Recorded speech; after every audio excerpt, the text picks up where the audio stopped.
लगातार मैं शुरू से ही इसकी शिकायत कर रहा हूँ, क्योंकि ये लोग जब सीमांकन जहाँ कर रहे हैं और जिस तरीके से खनन अधिकारी प्रशासन को गुमराह करके गलत जगह जो है वो पट्टा निर्गत करा दिए। मैं शुरू से इसकी शिकायत डीएम साहब से मैंने शुरुआत में की थी कि इसकी जांच करा ली जाए, लेकिन जो है एक बार डीएम साहब के द्वारा फिर पूरे अधिकारियों को भेजा गया था। फिर उसके बाद मैंने दोबारा जब इन लोगों ने खनन शुरू कर दिया, खनन दूसरी जगह और अवैध तरीके से शुरू कर दिया, जहाँ ना कोई सीमांकन है, ना जियो टैग है, न किसी भी प्रकार के जो सरकार की गाइडलाइन है उसको नहीं फॉलो किया गया और खनन चालू हो गया।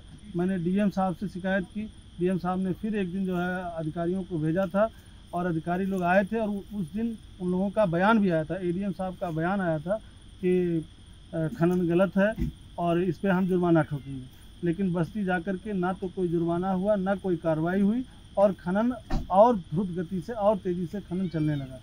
अभी मैंने जो है कल मैं कमिश्नर साहब से मिला हूँ।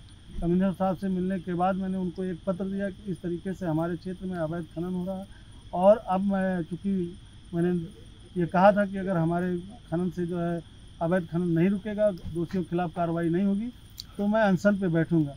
आज मैंने लगातार कहा था कि जब आप नापी करने जाएं तो हमको भी बुला लें, क्योंकि मेरा गांव यही है, मेरा क्षेत्र ये, मेरे खेत खुद अगल बगल में है। आज कई बार कहने के बाद दोपहर के बाद आप पत्रकार साथी आप लोग के सामने ये लोग आए और नापी हुआ। आप देखिए किस तरीके से अभी नदी के 1 किलोमीटर और पीछे तक वो पॉइंट जा रहा है। अब ये कह रहे हैं कि कल दूसरे तरफ से नापेंगे, 1 किलोमीटर दूर जा रहा है और आप देखिए नक्शे में सीधा नापा जाता है, किस तरीके से नाप रहे हैं। कोई चीज़ मैं अपने मुझ से क्या कहूँ, बहुत सारी चीज़ें आप सब लोगों ने अपनी आँख से देखा है। तो हमें लगता है कि पूरे कुएँ में भांग पड़ गई है, क्योंकि खनन का मामला है और आप सब जानते हैं कि खनन से किस तरीके से पैसा जनरेट होता है और किन किन लोगों में जाता है। कितने करोड़ों का खनन है ये जो इसमें सभी कर्मचारी मिले, अधिकारी मिले हैं? अब इसकी तो मैं ये नहीं कह सकता कि कितने रुपए का हुआ, क्योंकि मैंने तो गिनती की नहीं है, लेकिन ये बड़े पैमाने पे इसमें गोरख धंधा है और पूरा एक सिंडिकेट काम कर रहा है। मेरी आप लोगों के माध्यम से प्रशासन से मांग है, उच्च अधिकारियों से मांग है और कि दोषियों के खिलाफ जांच करके पूरे सिंडिकेट के खिलाफ कार्रवाई करने की कृपा। अगर नहीं होती है तो क्या करेंगे? नहीं होगी तो कल से हम धरने पे बैठेंगे। सरकार क्या करेंगे? हमारे पास जो भी लोकतांत्रिक तरीका है हम वही तो अपना सकते हैं, बाकी हम क्या कर सकते हैं। योगी सरकार कहती है माफिया जो है प्रदेश छोड़कर भाग गए हैं देश। अब आप देख रहे हैं, आपने आज तो पत्रकार साथी हो 3 घंटे से आप लोग भी माझा में नपाई देख रहे हो। अब आपसे हम क्या कहें, आपने स्वयं देख लिया किस तरीके से माफिया भाग गए हैं। मैं जनप्रतिनिधि हूँ, मैं विधायक हूँ, मेरा ये गाँव है और लगातार मैं शिकायत कर रहा हूँ। मेरी शिकायत के बाद कोई निस्तारण किए बिना, बगैर नपाई के, बिना किसी चीज़ के, बिना उसकी जो गाइडलाइन होती है उसको फॉलो किए लगातार किसके सर पे खनन हो रहा है? अगर सरकार के लोगों के सर पे नहीं हो रहा है या अधिकारियों के सर पे नहीं हो रहा है, किसके सर पे खनन हो रहा है? मैं सवाल करता हूँ, किसके सर पे अवैध खनन हो रहा है? आपने देखा कितनी बड़ी बड़ी मशीनें खड़ी हैं, कितने ट्रक खड़े हैं, सैकड़ों ट्रक रात में निकलते हैं, 50 ट्रक दिन में निकलते हैं।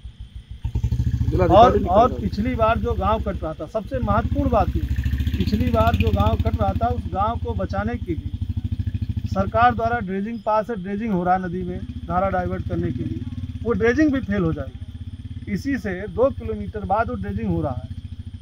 ये खनन अगर हो गया तो ड्रेजिंग फेल हो जाएगा और महुआ पार, गंगापुर और तमाम गाँव जो है मईपुर के तीनों पूर्व, ये सब कट जाएंगे। अधिकारियों पर क्यों नहीं जो इस तरीके से हो रहे हैं? क्या ऐसा लग रहा है कि इन पर कहीं से कहीं कोई इनके ऊपर किसी का हाथ? सब पैसे का खेल है। अगर अवैध चल रहा है, गोरख धंधा हो रहा है तो पैसा आ रहा है, तो पैसे में बहुत ताकत होती है। ठीक है, पहले हम यही करते हैं जो फिक्स पॉइंट हो हमारा 28 बिंदु है वहीं पे ले लेते हैं। एक पॉइंट से नाप, दूसरा पॉइंट है कि खनन शुरू होने के पहले जियो टैग होकर के चारों जो पॉइंट आप निर्धारित करते हैं, चारों पे फूटा आप गिरवाते हैं, जियो टैग से फूटा नहीं, उस पर एक जियो टैग किया और सही पॉइंट पे अगर है हमें हो जाता है। अगर सही पॉइंट पे नहीं है तो बिना जियो टैग सही किए नहीं पहुँचा है, अवैध है वो, उस पर आप। तीसरी बात यह है कि अगर पॉइंट भी नहीं है और कुछ भी नहीं सही है तो जो मर्जी हो नहीं आ रहे खनन स्ट्रक्चर भी आ रहे हैं। स्ट्रक्चर हम लोग कोई अस्थायी बिंदु ले लेते हैं और वहाँ से शुरू करते हैं। तो जो आप दिखाओ कितना है, जो आसपास के सारे भी दिखा दो, जो वहाँ से शुरू कर देगा। आसपास कौन कौन पॉइंट है? देखिए यहाँ जो नजदीक गांव है, आप बंदेर जहाँ से आए ये है, ये कहाँ पड़ेगा ये वाला? एक मिनट सुनो, आप जहाँ से बंदेर से नीचे आए वहाँ पे पत्थर वाला वो हमारा गांव है तलवारी, लुफ्ताबाद इतने जगह पे आपको पत्थर मिल जाएंगे बंदे की ईद। इधर इसके बाद गंगापुर में पत्थर है कि